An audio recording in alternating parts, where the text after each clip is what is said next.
A new study quantified the effects of walking when it comes to preventing common diseases that plague many people, such as obesity, high blood pressure, diabetes, depression, sleep apnea, and more. And what the researchers found, involving over 390 some odd thousand subjects, is walking more than 8,000 steps per day was very significantly protective against all these different diseases. So this was published in Nature Medicine. The title here is The Association of Step Counts Over Time with Risk of Chronic Disease in All of U.S. Research Program. And I think this is very important. We have heard so much over the past couple of years about the importance of preserving hospital capacity and preventing loss of lives and all these things. But how often do we hear that, hey, you should be prescribed walking? I mean, imagine leaving your doctor's office if you have sleep apnea, obesity, hypertension, and so forth, and your doctor said, hey, you need to walk 9,000 steps per day. I mean, that would be considered progressive or egregious or alternative, but yet we have the data to show and really validate this.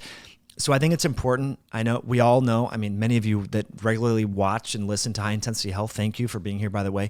You know the importance of exercise, but it's our friends and our family and our coworkers that don't really think these things are important. So I want to quantify the findings from this study involving close to 400,000 people. And essentially what the study did was look at Fitbit and various objective measurements linked with walking and step count in this large data set.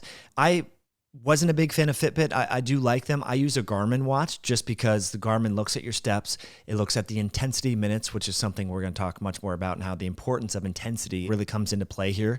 But also it looks at HRV, and then it has a built-in map feature that I like when I'm in the backcountry. So that's just what I use. But this study looked at Garmin's and other related devices, and they created this amazing image that really shows the effect size that walking more than 8,200 steps per day has. And I think that's basically, I mean, any primary care doctor who is practicing medicine in North America or anywhere in the world sees these conditions most often. We're talking about sleep apnea, obesity, hypertension, depression, gastrointestinal reflux disorder. We have nonspecific gastrointestinal pain. We have shortness of breath, and abdominal pain, sinusitis, nausea, vomiting, obesity. So pretty much most of the things that primary care doctors see are linear and inversely correlated with the number of steps people take per day on a huge population-based study.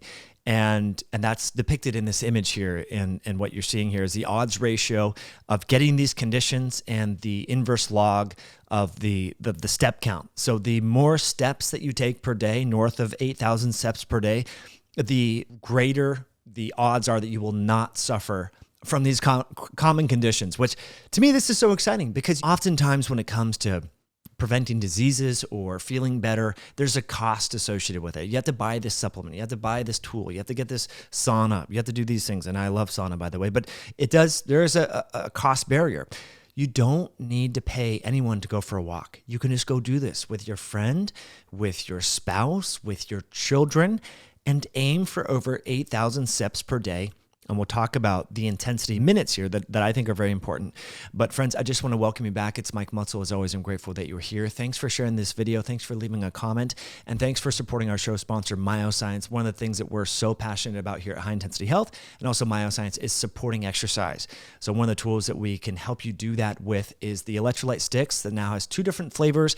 That has creatine, that features real Redmond salt, that features bioavailable minerals like magnesium, potassium, and calcium that work synergistically to not only support your body's healthy hydration. And if you consume caffeine, if you exercise, if you go in the sauna, so you want to be supporting hydration, but also creatine is one of the best natural ways to support exercise performance. It's like one of the only legal ergogenic aids that actually works. So you can support your next workout and next intermittent fasting session and sauna session by going over to myoscience.com. That's MYOXCIENCE.com, Myoscience with an X. Save with the code podcast at checkout. So can we walk away our diseases and ailments? Well, research actually shows this is true. The relationship between step counts and incident disease was inverse and linear for obesity, sleep apnea, gastrointestinal reflux disorder, and depression. Okay, with the lowest risk of each diagnosis at higher step counts. Okay, So you've been diagnosed with obesity or gastrointestinal reflux disorder. If you're not at least walking 8,000 steps per day, that's one of the first things that you should focus on, because there's a linear and inverse correlation here. So for example, in comparison with the median step count, the risk for obesity declined by 31% when steps were increased to 10,000 per day. Okay. There's people that are buying detoxes, diet drinks, fat burners all day long. So you can cut your risk of obesity by 31%. Again, statistically significant here with odds ratios and much more, by just walking 10,000 steps per day. It doesn't have to be all at once. We've shared data before how just 3 15-minute walks sprinkled throughout the day, so-called exercise snacks, are more effective than one chunk of exercise.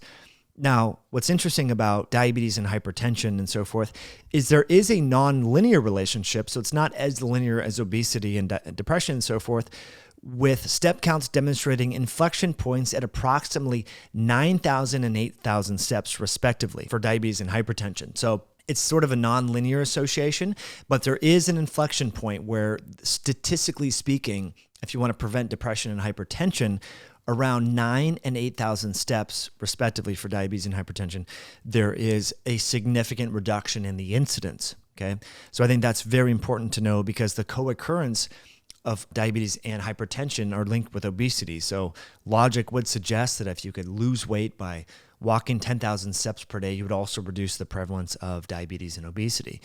Now, this is important news because, as you know, and as the research now, this study came out, the impact of COVID-19 on physical activity, a rapid review, shows that about 80% of Europeans and North Americans dramatically reduced their step count all throughout COVID and ever since. And so most people are still walking less and moving less than they were pre-pandemic. So friends, we have a lot of work to do. So that's why you need to share this information, share this video, share these studies to encourage people to get back to walking. I mean, we want to save lives, right? So walking can actually save lives. And when it comes to saving lives, the intensity of the walking actually does matter.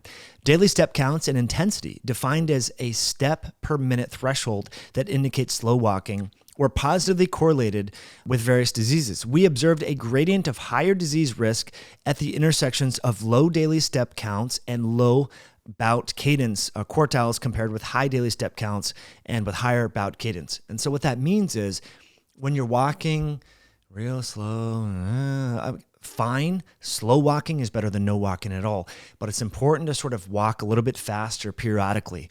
Maybe even walk up a hill, get your heart rate up even more. And so the scientists saw similar trends when this relationship was examined on a continuous basis using a probability density plot, which I don't fully understand, but they were able to use mathematical models to extrapolate this data. When step intensity was defined using the moderate to vigorous intensity steps per minute threshold, similar findings were observed, albeit with lower rates of incident disease. So daily step counts still remain significantly associated with each condition, even after accounting for step intensity. So it's important to remind yourself to walk a little bit faster when you can, but walking is the most important thing. But periodic bouts of higher intensity walking up a hill do improve disease reduction. So the scientists go on to also talk about another data set. So it's important when you're reading a study to say, does this study and their findings corroborate with other existing data sets? And indeed it does. And this is the NHANES data set, the National Health and Nutrition Examination Survey, which quantified steps over a 7-day monitoring period and assessed mortality over a 10-year period, and found a 51% lower mortality in individuals who walk 8,000 steps per day compared with those who just walk 4,000 steps per day. Name me a drug that cuts mortality risk by 50%. This is going to be a blockbuster drug if you could find it. If you could find one drug that cuts mortality risk by 50%. Here we have walking more than 8,000 steps per day when compared to just walking 4,000 steps per day is linked with a 50% reduction in the odds of mortality over a 10-year period. My friends, this is literally right at our fingertips. We all have access to this. We can all go for a walk. We can put on our shoes after we eat dinner, before we go to bed, after we eat lunch, and take a walk. If you need motivation, you can buy a dog. You can get a pedometer. You can get a smartwatch or a watch that just quantifies your steps and keep track of this. My daughter, since getting her Fitbit, she gets between 10 and 14,000 steps every day. She's 10 years old, my friends. We do piano, we do all sorts of activities, math tutors, and all these things, and we still fit this in. You and your family can do this too. I know you can. So there's another conclusion here that I think is important to talk about. In summary, the scientists identified consistent and statistically significant associations between activity levels and incident diabetes, hypertension, gastrointestinal reflux disorder, depression, obesity, and sleep apnea. Taking more steps each day was related to lower risk of developing these chronic diseases.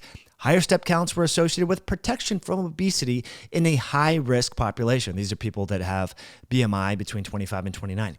Step count was positively correlated with step intensity, regardless of bout cadence definition. So again, people that walk more tend to walk a little bit faster because they're priming those muscles.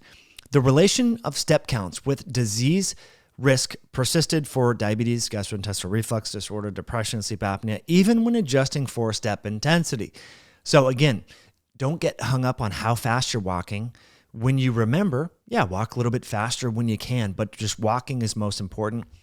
And as they go on to say, step intensity was also significantly associated with these outcomes. These data provide new empiric evidence of activity levels associated with chronic disease risk and suggest that integration of commercial wearable data into electronic health medical records may be valuable to support clinical care. In summary, walking saves lives and exercise is medicine, friends. This is important stuff. With all the talk of preventing loss of life over the past couple of years, I can't believe major media outlets haven't been highlighting this study.